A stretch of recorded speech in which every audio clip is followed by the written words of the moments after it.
Okay, y'all, today we're making something that sounds like it should be illegal, at least in 3 southern states: scrambled egg pudding. Now, before you click away, I promise I ain't lost my mind completely. This is either going to be delicious or it's going to be a life lesson. Let's find out. So first we're going to scramble our eggs. So on medium high, I'm going to go ahead and put a whole stick of butter in here. And yes, it is a whole stick of butter.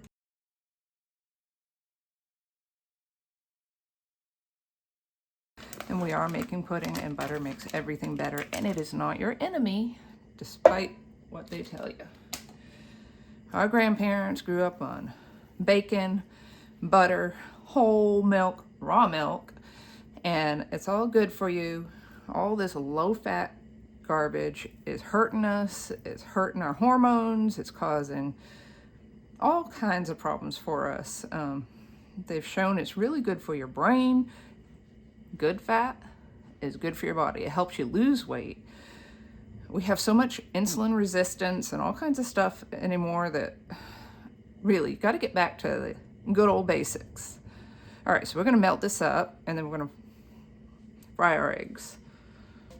Okay, so now our butter is all melted. We're going to get our eggs in here and we are going to cook them until they are well set, not burnt, but not runny either. Okay, because this is what's going to thicken up our pudding. So forget how you like to eat your eggs. If you like runny, wet scrambled eggs, don't do that.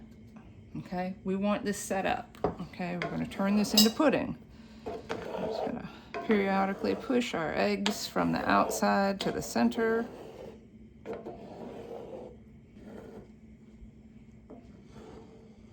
So what's the weirdest thing you've ever cooked that just didn't sound right but came out awesome? Leave me a comment and I'll check it out.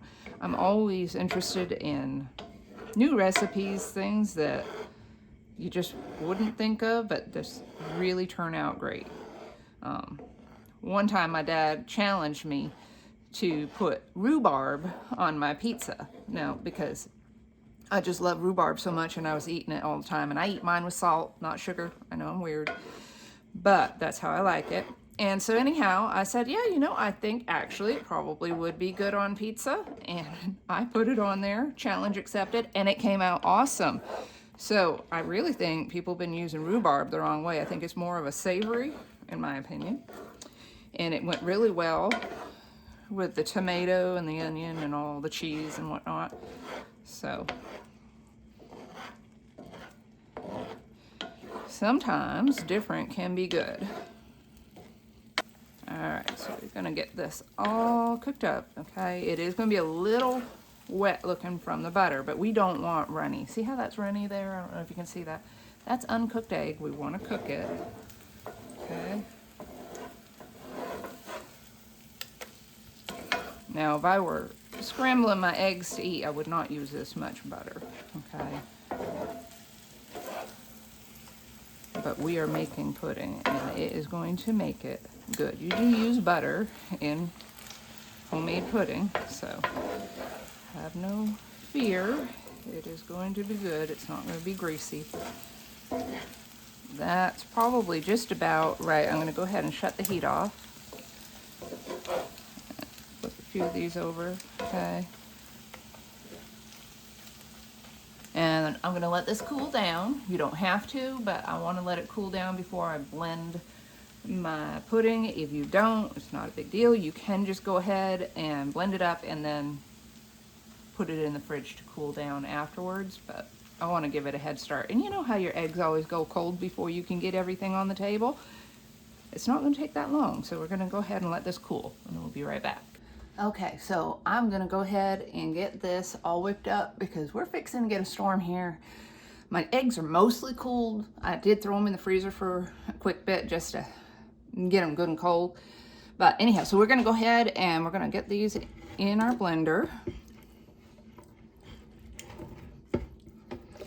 You can do this with the little personal cups, just downsize your recipe. And now this is either gonna be really good or it's gonna be a complete disaster, but we're gonna give her a go. So we've got our eggs in here. We're gonna add our sugar. I've got stevia, I've got date sugar, and I've got regular sugar. You can do whatever combination you want.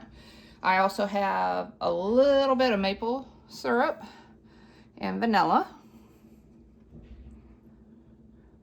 So that was about a quarter cup maple syrup. You can make this as sweet as you want or as not sweet. Use whatever sugars you want. Just remember, if you use a liquid, it's going to make it runnier. If you use a powder, it's going to make it thicker. You can always adjust by, you know, the amount of cocoa you use, or add a little cornstarch or arrowroot to thicken her up. And I'm also going to add in a little bit of espresso powder because it makes chocolate better. And it's just a little bit. That's completely optional. Another option is this protein powder. It's a bone broth by Paleo Valley. But I'm just gonna give it a little extra protein and nutrients. Okay, making a mess. Don't call me Messy Stessy for nothing. All right, and then we're just gonna add a splash of milk. You can always add more, but you can't take it out, okay? And that's another thing about the sweetness or the level of chocolate is blend her up, taste it. You want more chocolate, add more chocolate. You want more sweetener, add more sweetener. You want it thinner, add more milk. All right, here we go.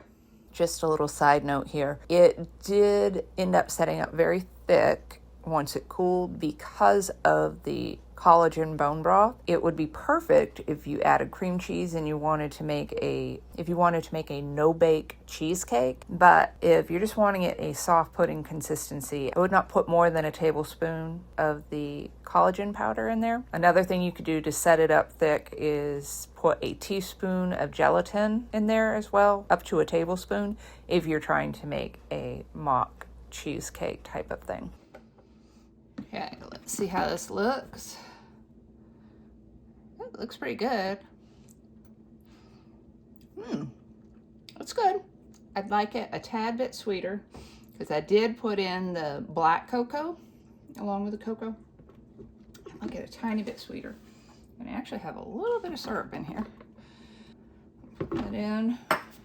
And I'm going to put just a touch more milk. I am a milk chocolate girl, not a dark chocolate. Nope, nope, nope. And I'm going to blend that up. The key is to blend until smooth. Okay, let's see. Yeah, there we go. See that nice texture there? I don't know if my camera's picking it up, but it's got some thickness to it. It's super creamy. Oh yeah, that's perfect. That's great. So let's dish this up. So this did work. It did. This did work. I'm so excited I can't talk. Oh my word. So we're gonna dish this up with some goodies. Make it super fancy, country fancy anyhow. Probably be better a little bit cooler because the blender heats it up.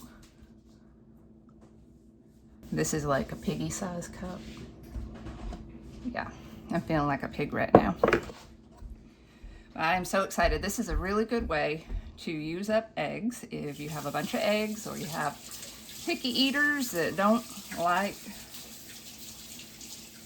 I'll eat eggs, but not my favorite thing. Yeah, my nephew hates eggs. I'm not a real fan of eggs, and you know, that's crazy, a farmer that doesn't like eggs. So we're gonna put some walnuts. I don't like boiled eggs at all. Like, hard-boiled eggs, you don't like those? not just like not a fan, but like don't like them. You got chocolate on your chin. Pudding. So good he has it on his chin. All right, I think that's good. And, you know, you could put chocolate chips. You could go all out. Put graham cracker crust in the bottom. I meant to do that, but I was so excited. I skipped it. But we're going to eat this and enjoy it. be good with a cup of coffee and a piece of toast instead of my regular scrambled eggs. I am excited this worked. So give it a try. I think you'll be very, very pleasantly surprised. Oh, forgot. Let's taste this, huh? All like this. I mean, I tasted it off the spoon, but let's taste this. Oh yeah, this is delicious. Perfect.